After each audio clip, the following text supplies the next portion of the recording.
Ladies and gentlemen, it is a pleasure and a privilege to have this opportunity. And I want to start out is John here? John is there. I just want to tell you we are playing Syracuse on the 10th.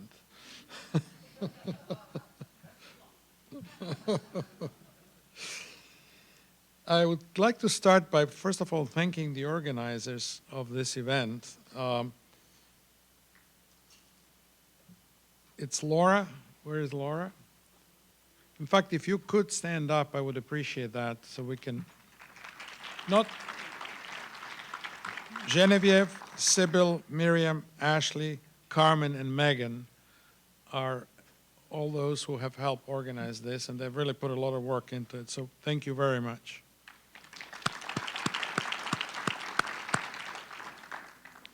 And I do want to thank John and EAB for helping us with this presentation that he gave. It really is a good one. And we'll be thinking of him on the 10th. So what I want to say is a few words about this direction in which I think NC State research and innovation are going. We have, let me see if this works. You know, vision and mission are sort of things that can be adjusted if needed, and they can be good or bad. I think ours is good. What is really important, though, is that actually it does reflect what the community believes should be happening with research and innovation at NC State.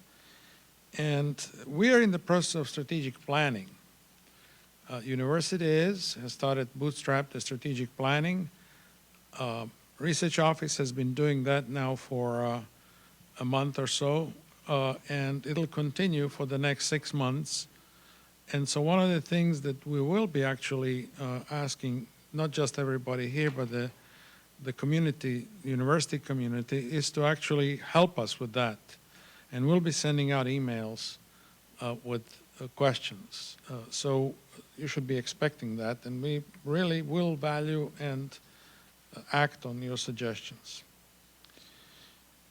So where are we now? One of the things I want to do is go and talk a little bit about where we are, and then how we might take the next steps, what the steps might be.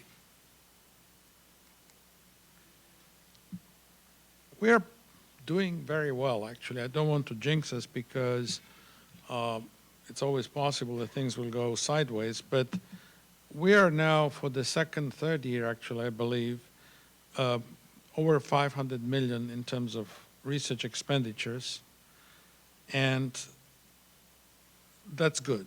It comes in various forms, but we are over the limit that's usually considered to be a good place to be.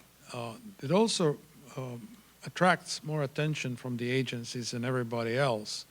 So one of the things that will be happening in the future is that our attention to compliance will be larger than it has perhaps been so far, although we are doing pretty well in that space.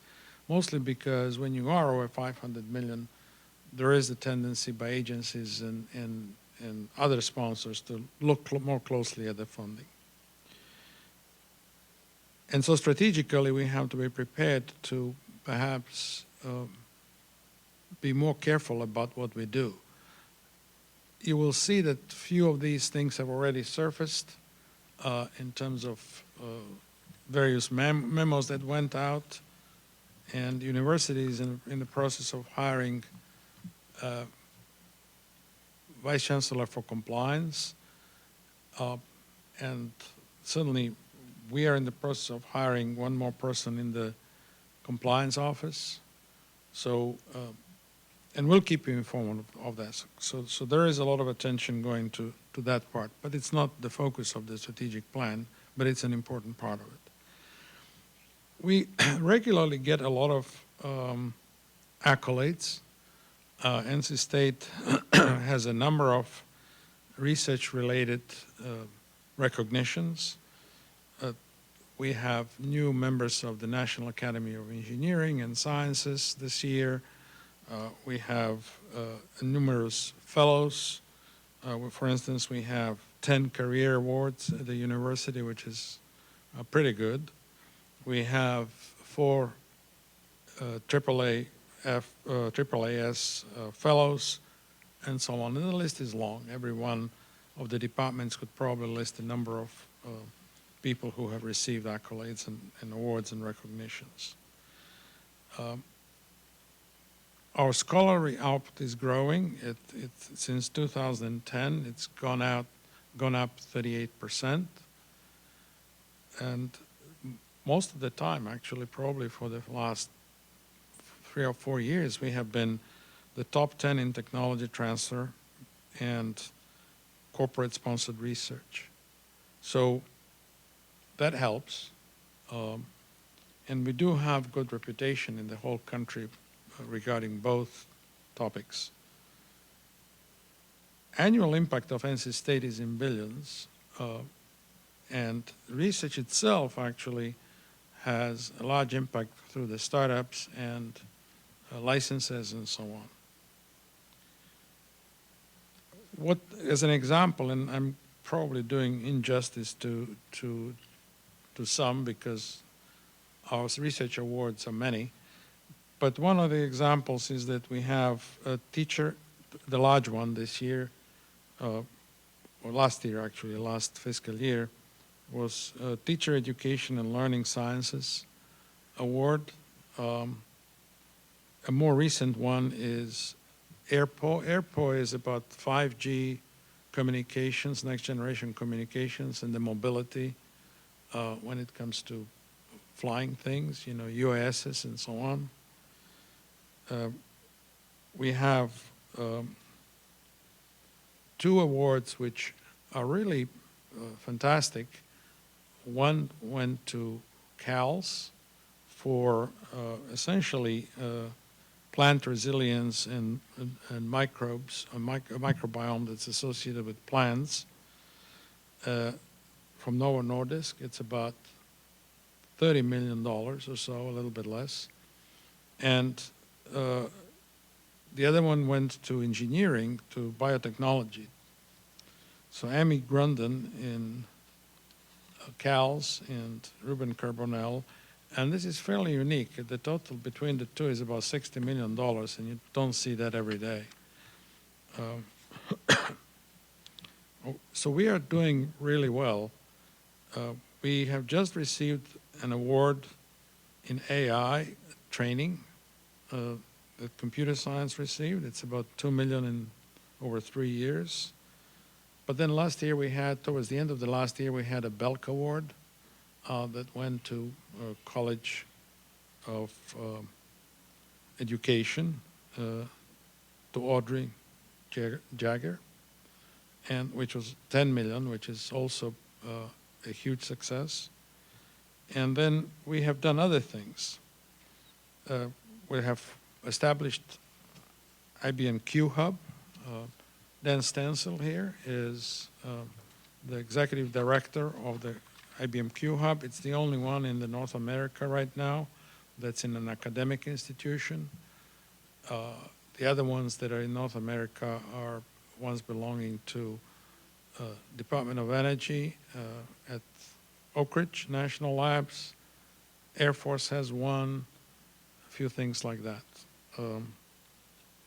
AirPo, for instance, is something that puts us on the map as to the next generation networking and next generation mobility. As I already mentioned, PIs over there were Ismail Guvenk, Rodro Data, Mihai Sikitiu, and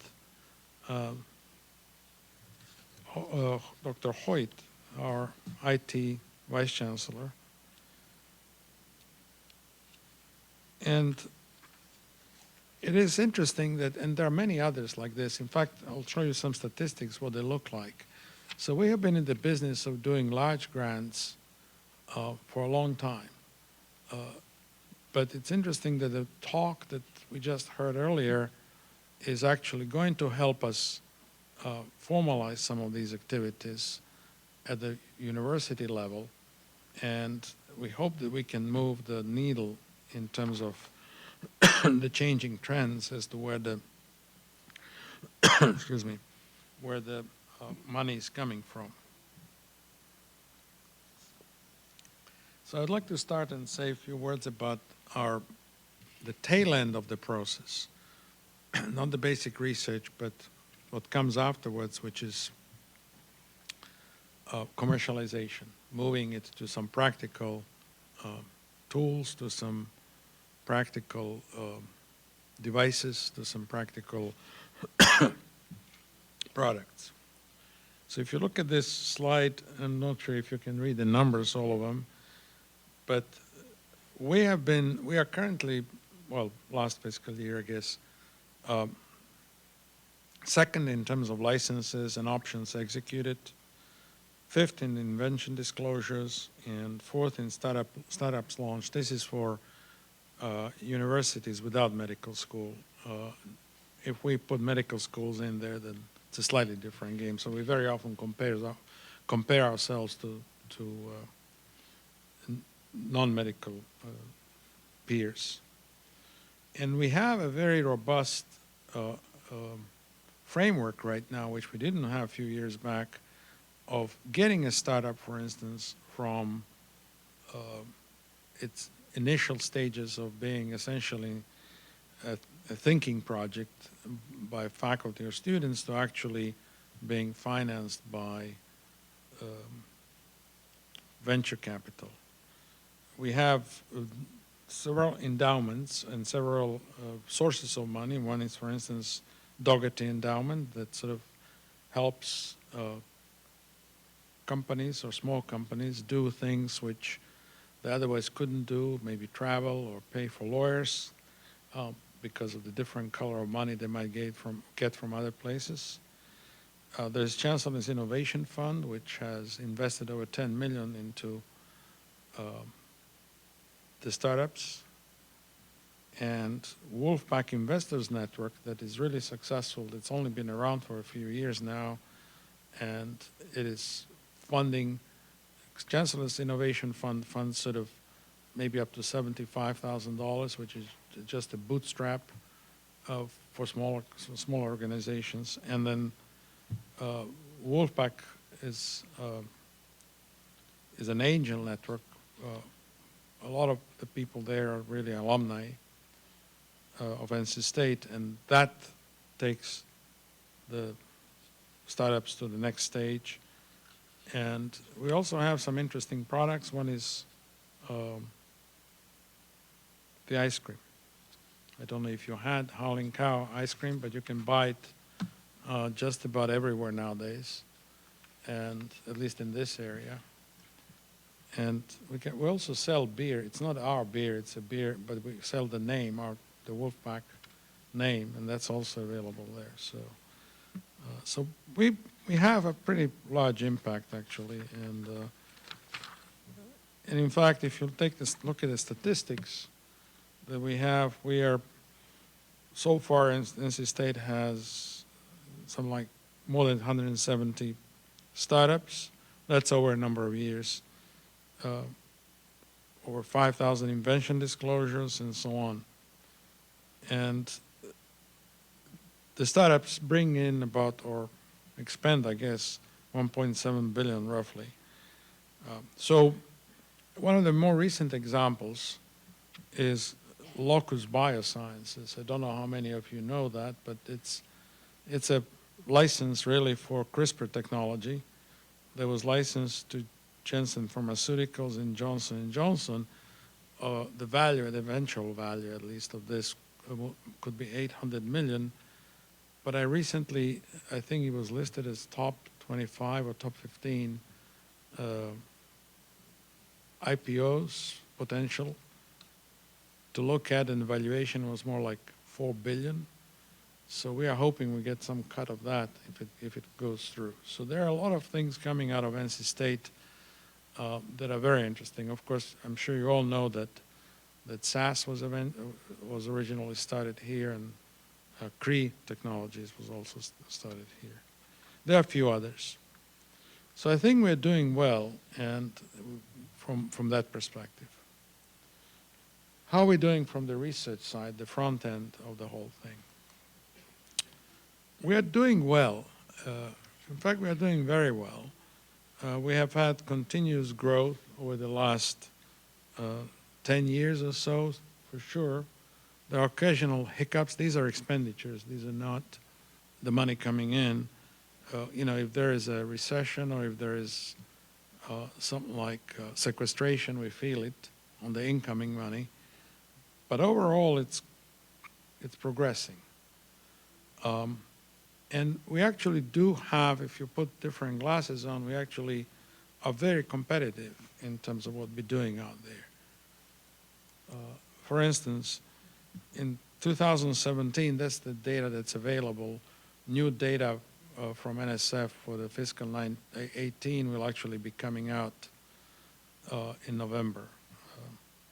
We're fifth nationally in terms of state and local government funds, which are sponsored programs. Those are not, that's not an appropriation. It's really just the money that the NC State competes for. If you look at the business, money coming in from businesses, industrial funds, it's about, we are 21st. But if you look at only public universities without medical schools, we are fourth. If you look at all schools that do, not just public, but all schools that do non-medical research, that have non-medical research component, it's 25th. So that's just about everybody. It's those with medical schools and not. So that's not bad. While the total amount that we expend per year is about 47, puts us in about a 47th place out of the total pool, we are eighth among public universities without medical schools. So we're in a good place. And the question is, of course, what does that do for us? Can we make it any better? Can we move ahead? How fast do we want to move? Federal funds are maybe about half of our total expenditures. We have fairly reasonable diversification. If you look at the black colored bars, it's federal money. The gray ones are industry, and the dark gray are state, and light gray are industry, and institutional funds, which is the investments we make on a yearly basis, is about 100 million. And it's not unusual, that other institutions will make similar or even bigger investments. So we do well. The question is, can we also, are we really doing well, or is it just inflation that's pushing up the numbers? And if we look at the next slide, which is research expenditures per tenure track faculty, the top blue line here is showing the number of faculty, tenure track faculty that NC State has. And it's interesting, it hasn't grown very much. We've actually hired something like 500 faculty over the last 5 to 7 years, if I'm not mistaken. But a lot of it was just filling back in for those that may have left, retired, and the actual growth hasn't been that much. So the number of faculty hasn't changed. Perhaps the composition of faculty may have changed. But the numbers are growing. We're actually progressing in terms of money per faculty, which is good because we want to be more productive. But it's probably also an indicator that faculty are doing something else. They're not just working in the space of single PI proposals, but they're actually going for larger grants. And if you actually plot the number of proposals going out and the number of awards coming in, we see that's actually less proposals going out than have been in the last year and the year before, and less awards are being received as a consequence, but the actual money coming in is larger. So the money per proposal is going up, and the proposals are, at least in certain category, are becoming more competitive in the large proposal space, or as the previous speaker said, large and complex space.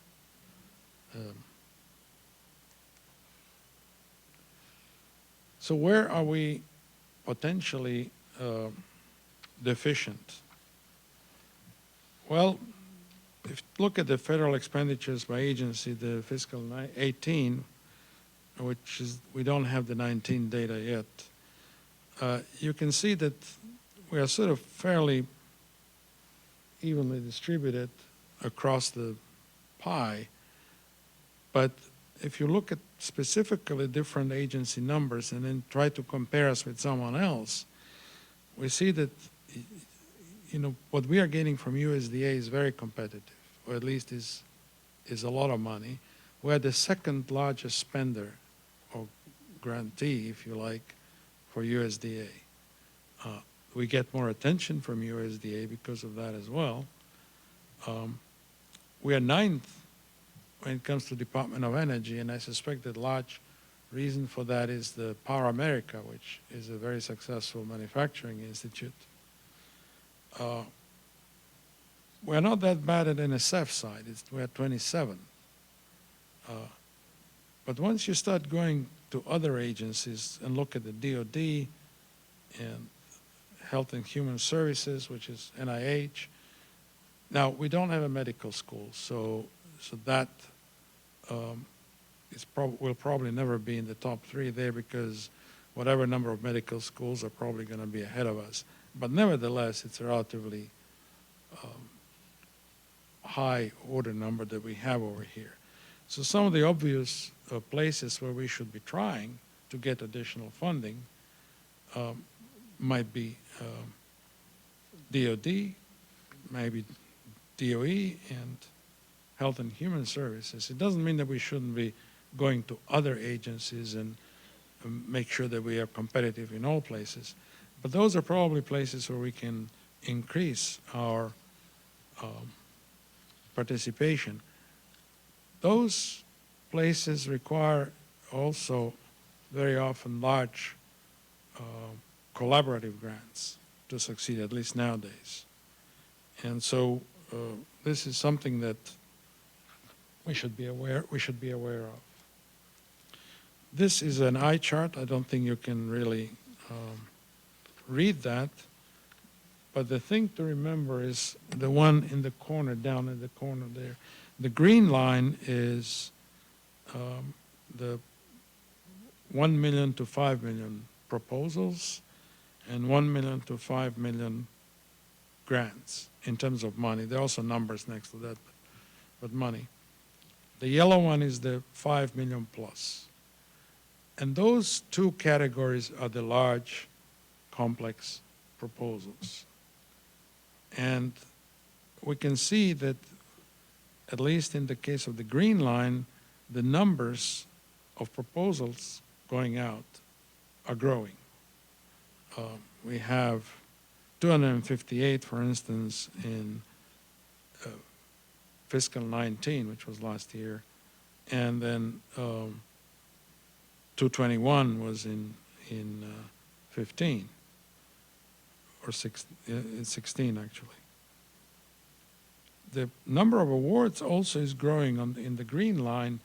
It isn't, unfortunately, in the 5 million plus. And those are the really big complex centers. Not that we don't have, we have some really great successes. Assist, Freedom, to just mention 2, are fantastic successes. But we probably need to work on getting larger ones if we want to move the needle further than where we are now. And we can do that with existing faculty. We just need to try and organize ourselves around these things. We also have other interesting things at NC State. We have clusters, which may have to be focused on some of these activities. We have to obviously increase and make the infrastructure that supports large grants more competitive. So we have a general framework for research that we have research thrust at least, which are really at the top level. We would like to create safe, secure, and intelligent systems.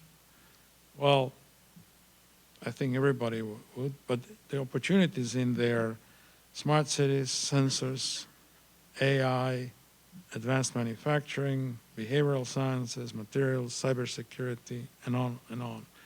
I'm sure I'm missing some of the important ones, but designing healthy and resilient society is the same. And by the way, all these topics have been socialized with all the colleges, and we have had a number of sessions that have been in the making for the last couple of years. Enriching the human experience is, of course, important, and we call one driving food, water, and energy solution because we have some really cool things going on, like plant sciences. We have a plant sciences building that's coming up, which is a 160 million building. Same way as we have a new engineering building coming up on Oval. So, and then harnessing data for decision making. So those are the general topics. These topics, of course, have underlying expertise areas that can help put together large proposals. And we need to work on that. It's not that we haven't been doing large grants and large proposals for the last 40 years or so. We had an ERC in the early 80s, but I think at this time the climate in Washington is changing among agencies, and so we have to do more of those to stay ahead of the game. And strategically, I think, and we'll be discussing that with everybody, we really need to support recruitment of excellent faculty and students. We need to improve infrastructure, facilitate faculty development and research, and meetings like this fall into that category. We have a number of activities that do that. I mean, we have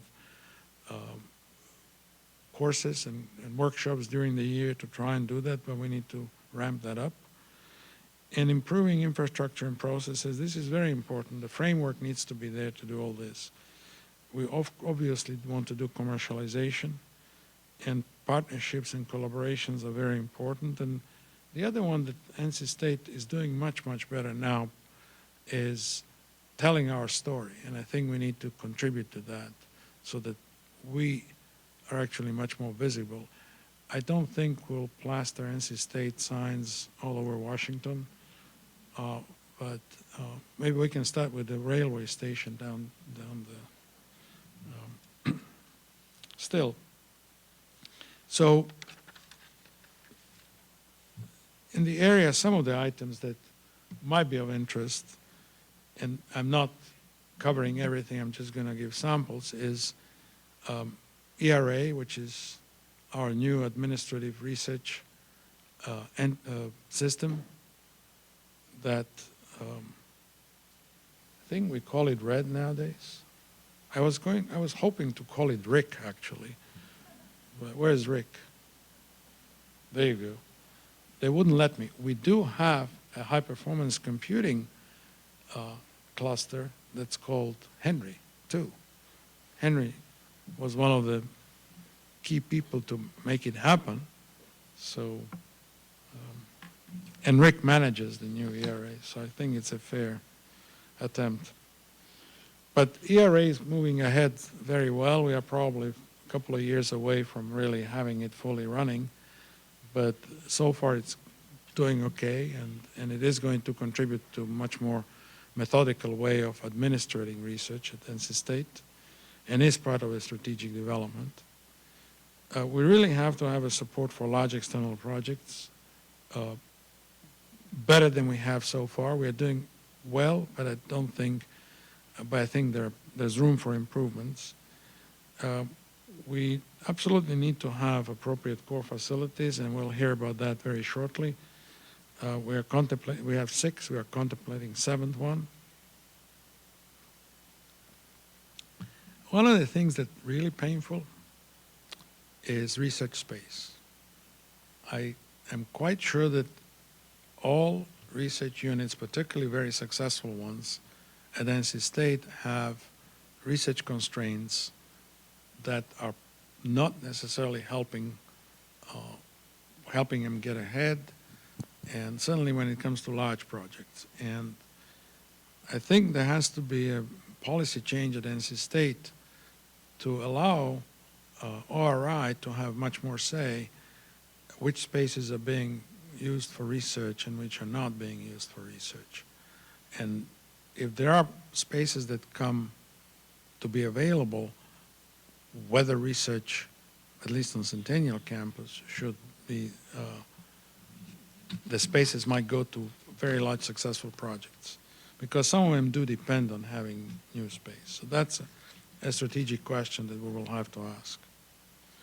We would also like to expand into the space of the national security. I think we have a very valuable history with LAS, Laboratory for Analytic Sciences, but we would also like to expand into NIH space more. And a number of faculty are doing that and doing a fantastic job, but I think to ramp up, we probably need to have the right hires in the right places, and certainly DOE. We're in the process of looking for Assistant Vice Chancellor for Commercialization to try and help that unit become even more productive than it is. And we certainly would like to have new seed funding, sort of like GRIP, that it has been and still is very successful, but new ones to try and bolster new areas. Quantum computing, for instance, is one of those where there is a lot of growing interest.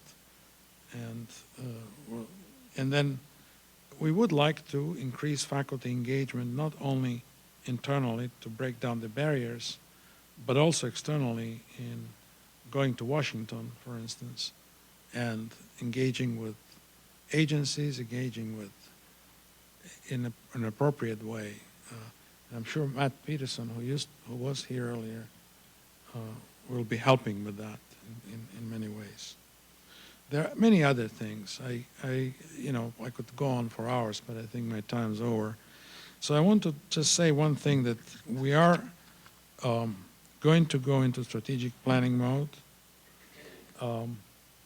We are actually in the strategic planning mode. We want to get the NC State enterprise to the next step, because it's not going to be easy to get between 500 million and 600 million unless we bolster certain components of what we do, and unless we prioritize on what is being funded and not being funded. So we are looking forward to the input from all the units at NC State.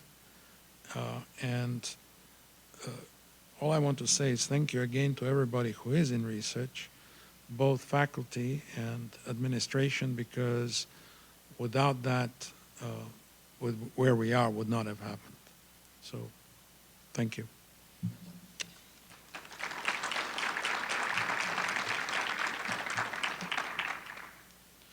Questions?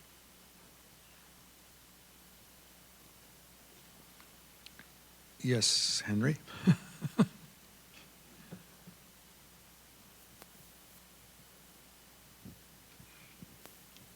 Well, I found this morning to be, what should I say, inspirational.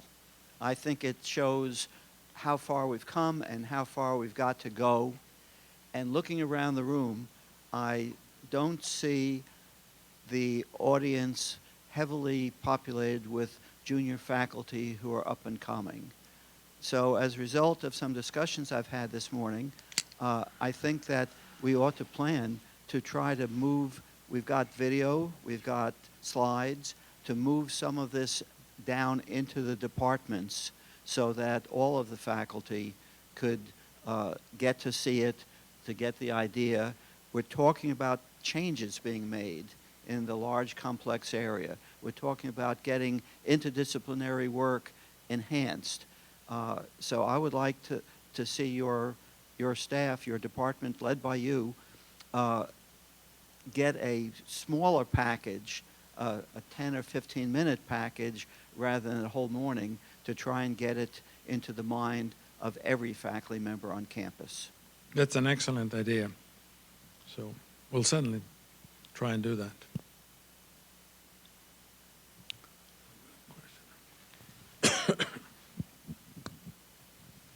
Thank you, Mladen, for the presentation. I'm Paula Stein from the College of Education. I have two comments. The first, I'm glad to say that from the large awards you listed, 2 were from our college, so that's exciting for us.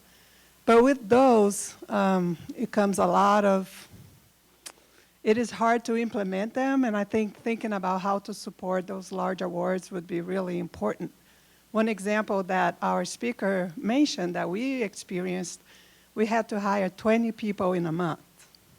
It was an HR battle. Then we had to rent space because we didn't have research space, another battle.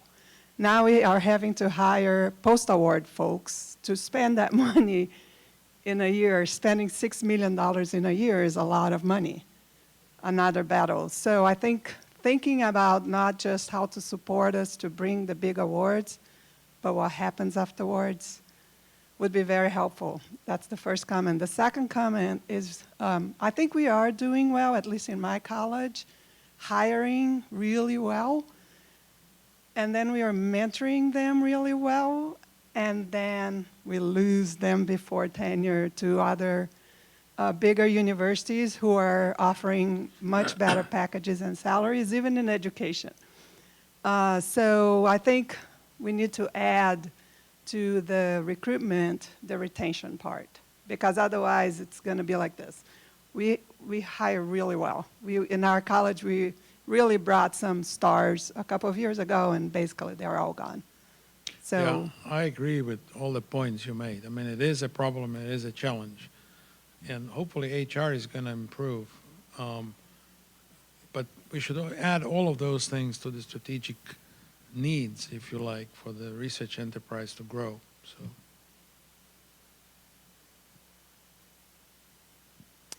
thanks, Mladen, and thanks for your leadership. This is a question that's not specific to ORID. It's a complex issue, but it is certainly an important part of the research enterprise, which is students. Students are both inputs to research and their outputs from research. They're, of course, critical to our purpose, what we do, how we're measured. And the concern is just that the cost of supporting students on external research has climbed significantly, so that these increases in funding in some cases don't translate into a larger number of students. They more or less hold us steady because of those increases. And do you have any thoughts about how we collectively can do something to prevent this relentless increase from continuing for the you mean the future? cost increase? The cost increase for supporting students. Not sure. I mean, you know, we can build that into the grants. If we consciously put it in, we will have more money for the students. It's provost domain, to be honest with you. I don't quite want to trespass there, but certainly there are ways of lessening some of the growth. For instance, the fee issue that we have. I don't know how many of you know what the fee issue is, but it's basically we're not, because NC State cannot, well, the state of North Carolina really, we cannot pay fees for students out of the state money. then the federal uniform guidance rules tells us that we cannot do that out of the federal grants either. We have to treat everybody the same. And that's a concern, because now we have an increase, for instance, if we put it into their salaries and try to give them salary, goes up considerably, right? So that we can solve by providing additional funding probably down the road once we figure it out. But it's not going to solve the inflationary growth and the competition we have from industry or from other places, other universities. But we have to consciously do that, and we'll be working with the provost office to figure out what might happen, because I agree with you, that's part of the research engine, and if that part doesn't work, the engine's going to grind to a halt. It's simple as that. There are a few other political issues that can crop up in that space, and we will have to think about that very, very carefully. So I don't know what the answer is, but we'll work on it.